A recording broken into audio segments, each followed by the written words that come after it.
I'm curious, which one or which ones of those physiological signals that contributes the most to the performance? To the performance, we are still analyzing these parts, but what we want to analyze in particular would be the engagement of the students with class, which usually affects their performance, okay? So for engagement, we would look at electrodermal activity, okay? And then also we want to measure cognitive load, okay? If they were paying attention during the different classes or not. In that case, we will analyze heart rate variability, accelerometer, and stuff like that. Sure, okay. Okay. Thank you. Thank you for your question.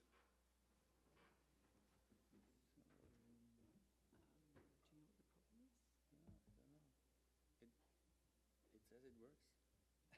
Yeah. There you are. It's up. It just took a while. Okay. Okay, so I welcome our next speaker, who is representing a team from Karlsruhe Institute of Technology in Germany. Thanks for the introduction, Judy. So, I'm Michael Beigl, but the first author is Likun.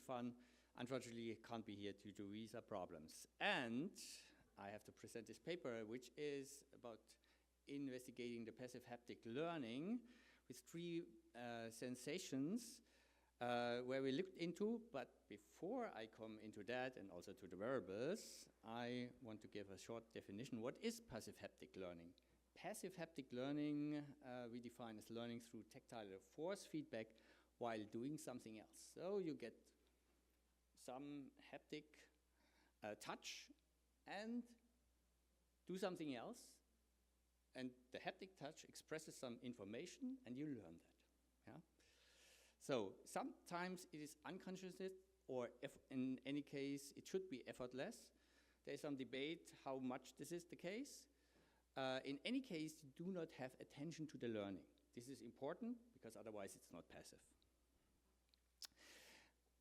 The seminal work of Kathleen Same and Ted Starner has shown that we can indeed learn things with passive haptic learning.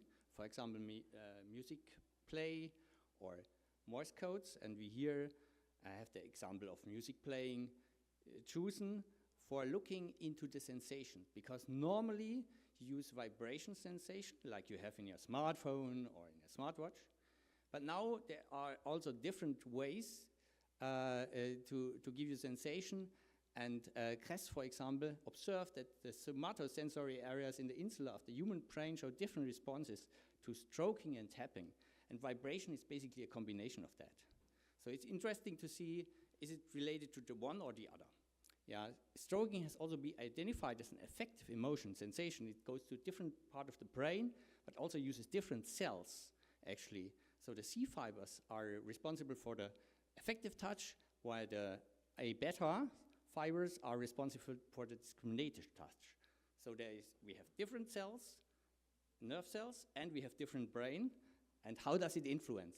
So we built three wearables for that. You can rebuild them in the GitHub. You will find all the information for that specifically go to one of the sensations, like tapping or stroking. Very nice. And also the vibration, which is a little bit a combination of that. They also contain a sensor that you will see, because basically in the work that you've seen before, there are some parameters to set regarding the strength and the frequency that you have to use to have an optimal result. The study is done then with 70 people. We have to exclude 2 of them due to technical problems. They play a computer game, and while that they just wear a wearable. They don't use the piano keyboard, nothing else. They just wear the wearable, that's all. And the wearable indicates to the fingers one of the pieces of piano that you see. Learning is very slow with passive haptic learning, yeah, so it's only a very simple piece that you can learn. And then we tested the whole thing using a piano that you see here, and we used the MIDI to record that, and then we compared if they played it right. This is a simple one-to-one finger key mapping, C to G, that we have here for all the pieces. You also see some LEDs. These LEDs we used at the very beginning because most of the participants were novice and have never played any piano. And so we indicated by switching on the LED on one of the buttons that they have to press the key here and here and here, so they get a feeling the first time to play a little bit of piano for 2 minutes. And after that, the keyboard was removed, they were the wearable, they play the Gwelt game that you see here, and they learn passively one of the pieces that we play in for 30 minutes, about 30 minutes, with some breaks in between where there was no sensation at all. And after that, almost 30 minutes, we tested it. So we removed the wearable, and then we give them the piano, and then they have to play. Without any LED indication, nothing, they just have to play the piece. And then we have a questionnaire after that for a cognitive load, also for other parameters, do workload ranking, and then we go back to the next variable and to the next piano piece. And this was repeated 3 times, and then we have final questionnaire. So, what is the results? Is there a difference between the different sensations? Or unfortunately, or not unfortunately, the ANOVA results cannot reject the null hypothesis, which means it is very likely also because the f is so small that there is no such difference in performance. But if we look a little bit in the detail, we see that there is an indication, yeah, but no statistical effect so far that pure haptic sensations perform better, especially the stroking, yeah, performs better than, for example, the vibration, but you see also the variance is very high, standard deviation is very high, so we cannot conclude on this. There is another interesting bunch of results, and one is that experienced music players may perform worse than novice with passive haptic learning. This has been indicated also in other types of research, and that means probably, but we have to look more closely into that, that the way you normally learn piano interferes with the way you learn piano when you do passive haptic learning. Singular stimuli sensations are significantly more comfortable by the users. There is no significance in age relation, so it doesn't make a difference if you are old or younger. Stroking was rated as the most pleasant sensation.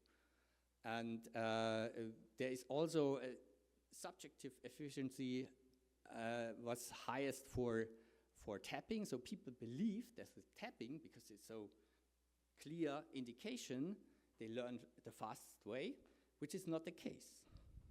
At least we cannot see it in the numbers.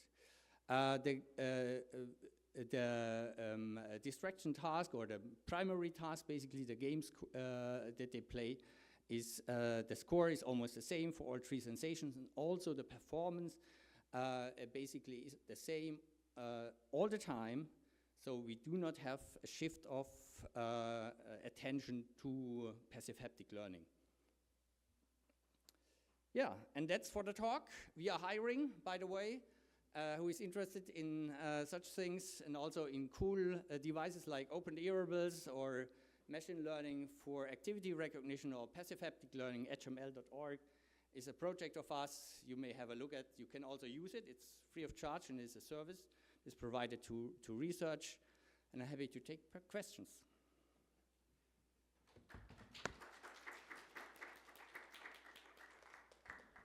Thank you very much. If we could have our next speaker come up and just connect. Great, the questions. Hi. I've got a question. Thanks for the talk. So I wonder, besides piano lessons, what other application do you think that passive learning can be used? Can we have the, sorry, can we have the next speaker come up? Thank you. Such as training children's motor skills and some other applications? Yeah, definitely. Especially Kathleen has looked a lot into that, and especially also for people with disabilities to regain or to perform better for certain motor skills, and Keslin's papers have shown that